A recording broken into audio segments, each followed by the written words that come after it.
ඉතින් සුබ දවසක් වේවා යාළුවනේ. කොහමද? සාදරයෙන් පිළිගන්නවා travel with YouTube channel එකට. අද මම travel කරන්නේ කොරියාවේ. යුද්ධ ඉවර වෙච්ච ස්ථානය බලන්න යන්න. එනවාද යන්න? එන මගේ වාහනේ.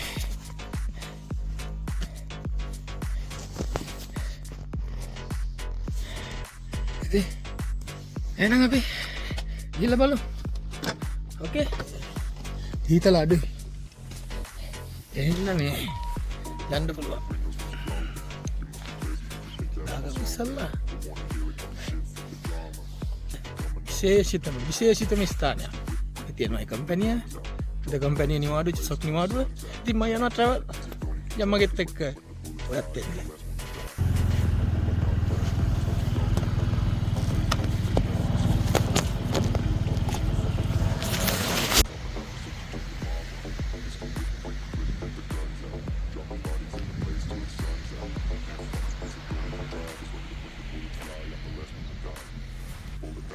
Hi guys, කොහොමද? සුබ දවසක් වේවා. ඉතින් මේ මම ඔයාලට එක්කගෙන යනවා.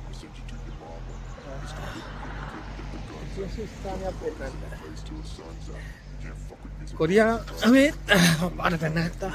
එයා පැත්තෙන් කහිර තිබ්බේ. මම මෙතනින් ආවා නේ. මම ඔයාලට ගෙන්නන්න මම මෙතන මේ ලින්ක් එකක් ගහලා තියෙනවා මට නම් තේරෙන්නේ නැහැ. මේ ස්ථානය නමත් වටිනා ස්ථානයක්. ඒ කියන්නේ මේ ප්‍රදේශයේ තමයිලු මේ කොරියානු මේ උතුරු කොරියාව දකුණු කොරියාව යුද්ධය අවසන් වෙච්චි මේ මෙතන තමයි ඒකේ සම්පූර්ණ විස්තරය තියෙන්නේ. බලමු මොකක්ද තියෙන්නේ කියලා.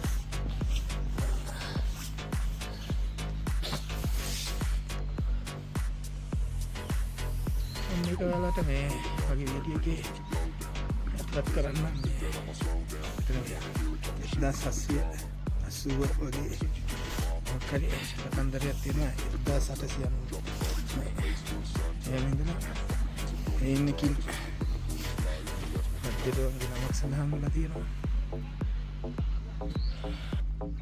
යා එන්න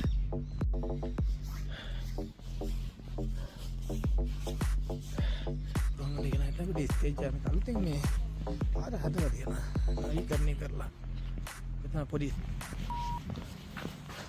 ලස්සනයිනේ කොහොමද කියලා බලන්න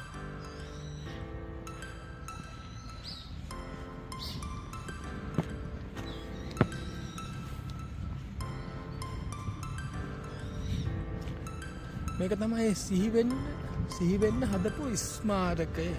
පිට උඩිනුත් ස්මාරකයක් තියෙනවා. ඒක මේ ඒක හදලා තියෙන්නේ ඇමරිකන් ආමි එකට සී කරලා තමයි ස්මාරකය හදලා තියෙන්නේ. මම රජුට්ටකින් එතෙන්ටත් ගිහලා පෙන්නන්න. ඒකයි මේ යොන්සන් කියන මේ වටිනා නගරයක තමයි මම රාජකාරී වැඩ ටික කරගෙන ඉන්නේ. ඉරක් පායලා ගියනවා. කොරියාවේ මේ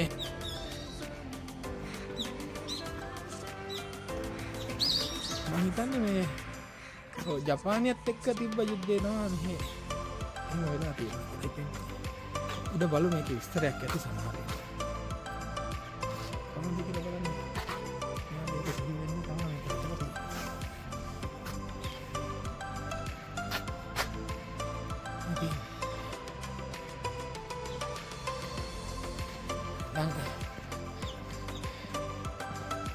එන්නක යන්න මම ඔයාලට කොරියාවේ මගුල් ලකුණ පෙන්නන්න.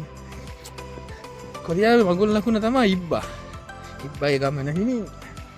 නමුත් කට්ටිය විශ්වාස කරනවා ඒකට වාසනාවන්තම සංකේතය ඉබ්බා කියලා තමයි.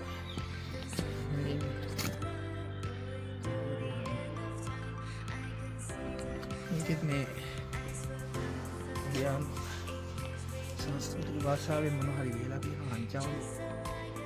ඊට අපිට තේරෙන්නේ.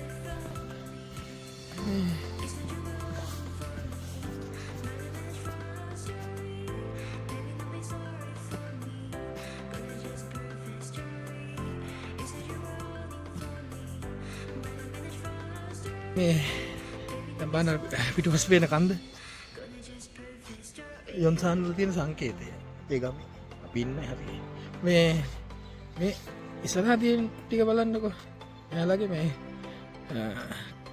රජුරුවන්ගේ මේ සොහොන් කියලා තමයි දුන්නන්නේ. ඒකට හොයාගෙන තියෙන්නේ මෙතන තියෙන 1610 මිනිසක්. මෙතන නම වුණා. මෙතන තියෙනවා පක්වන් 1659 ඉඳන් 1662 දක්වා. එහෙම මෙතන සොහොන් කයි දෙකයි.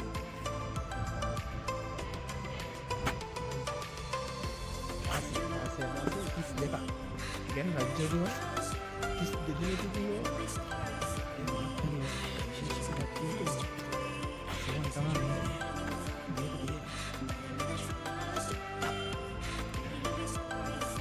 බලන්නක මේ කට්ටිය මේව ආරක්ෂා කරනවාද කියලා. එලර්ගේ තියෙන කොරියාවේ තියෙන කොරියන්ගේ තියෙන කොරියානුවන්ගේ තියෙන සංස්කෘතිය උරුමයන් එයාලා ආරක්ෂා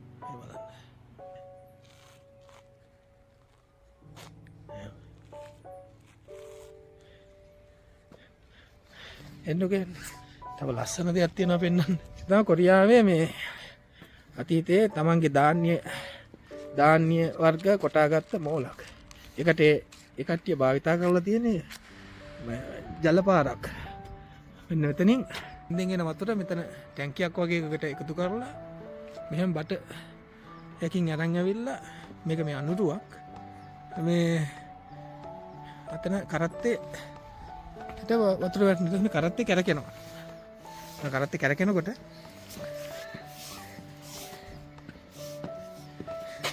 වෙන්න මේ කොටේට මෙන්න මේ අර කෑල්ල ඇවිල්ලා කොටේ වදිනවා.